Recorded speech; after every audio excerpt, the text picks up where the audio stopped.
नमस्ते. तर आज आपण काय बघणार आहोत, इतिहासमध्ये माणसातील समाजशीलता.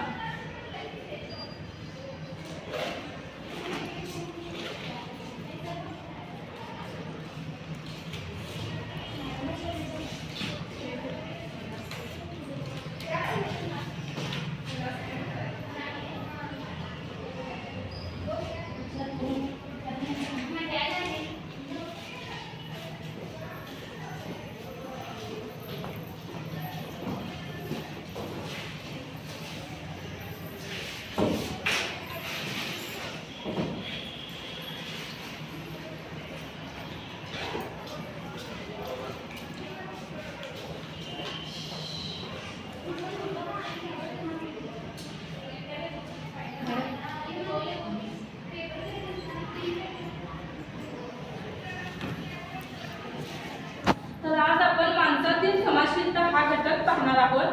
तर मला पहिल्यांदा सांगा, समाजाच्या निर्मितीमागील मुख्य प्रेरणा कोणती आहे? समाजाच्या निर्मितीमागील मुख्य प्रेरणा कोणती आहे?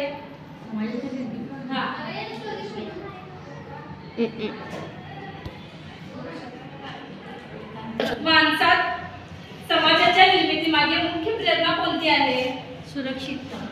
अगदी बरोबर आहे, छान. तर आपण समाजाची निर्मिती कशासाठी आपण केलेली आहे? आपल्या सुरक्षेसाठी आपण काय केलेली आहे? समाजाची निर्मिती केलेली आहे. आपण एका समूहात राहिलो तर काय होते? आपल्याला सुरक्षितता असे काय होते? जाणवते. आणि जर आपण एकटेच राहिलो, आता समजा आपण कुठेतरी चाललोय, रात्रीची वेळ आहे, सुनसान म्हणजे असं सन्नाटा आहे, तर आपल्याला काय वाटते? ते भीती वाटते. जर आपण पूर्ण आपल्या फॅमिली सोबत चाललो तर आपल्याला ती भीती वाटणार काय? नाही वाटणार. तर आता काय करायचं आहे? आपण एक खेळ घ्यायचा आहे. हा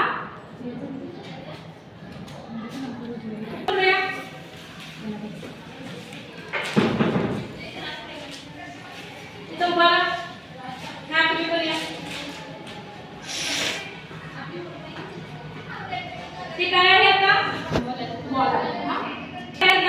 इथे एक गाडी लावणार आहे आणि ते तुम्ही बॉल पास करायचा आहे. मग पुन्हा बॉल येणार आणि हे म्हणजे स्टॉप होणार गाणं. तिथं काय करायचं? तुम्ही काहीतरी कृती करून दाखवायची. माहिती ना तुम्हाला हा गेम? चालेल, एक मिनिट.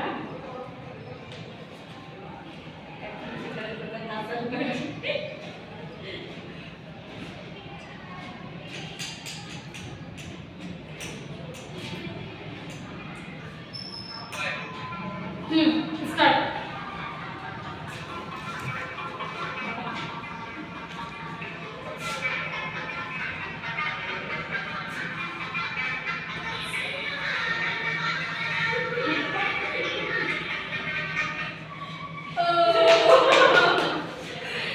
तुम्ही आता काय करायचंय? काय पण कृती करून दाखवायची.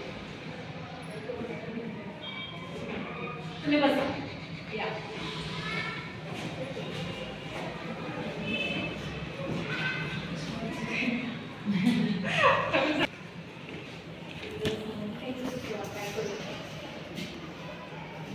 कुणाच्या तर शिक्षकाची भूमिका करणार.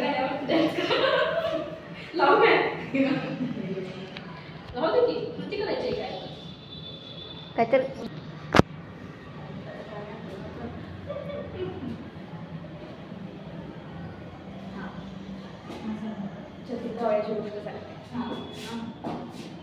उन्हाळ्याचे दिवस होते आणि या उन्हाळ्याच्या दिवसामध्ये पक्षी पाण्यासाठी इकडे तिकडे फिरत असतात. तसाच एक कावळा सुद्धा काय करत असतो, त्याला तहान लागलेली असते, तो काय करतो? फिरत असतो पाण्याच्या शोधामध्ये. पाणी कुठे मिळते का वगैरे. फार असा अंतर उडत गेल्यानंतर त्याला एक माठ दिसतो. त्या माठामध्ये त्याला बरं वाटतं की हो बाबा या माठामध्ये पाणी असेल वगैरे. तर मग तो आनंदाने अगदी येतो त्या माठामध्ये पाणी प्यायला. तर माठामध्ये पाहतो, डोकावून पाहतो तर पाणी नसतं. बरं आता काय करायचं? पाणी असतं ते काय असतं? तळाशी असतं.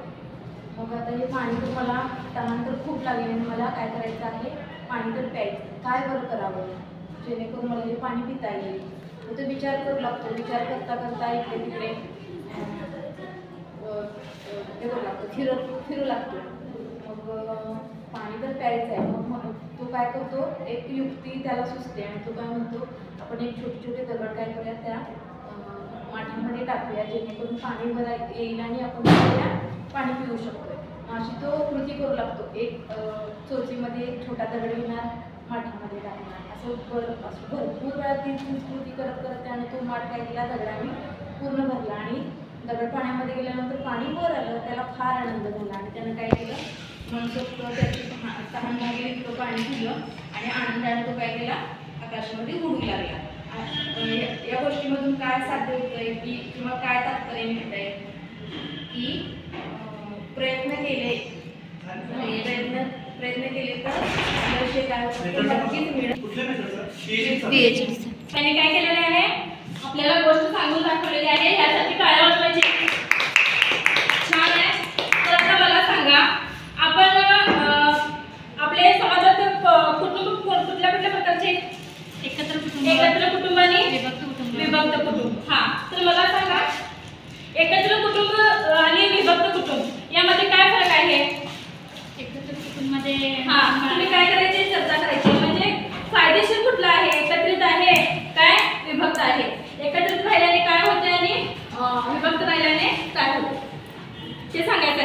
1-2 मिनिटं फक्त चर्चा करा आणि मला सांगा. हा, नसलेल मॅडम. एकत्र कुटुंबामध्ये आई वडील आजी आजोबा हा आणि काका काकी असे म्हणजे मेंबर असतात. हा, आणि एकत्रित राहण्याचे फायदे काय आहेत ते सुख दुःखात आपण काय होतो, सगळे सहभागी होतात आणि आपल्याला भीती कशाची वाटत नाही आणि सुरक्षितता वाटते. सुरक्षितता वाटते.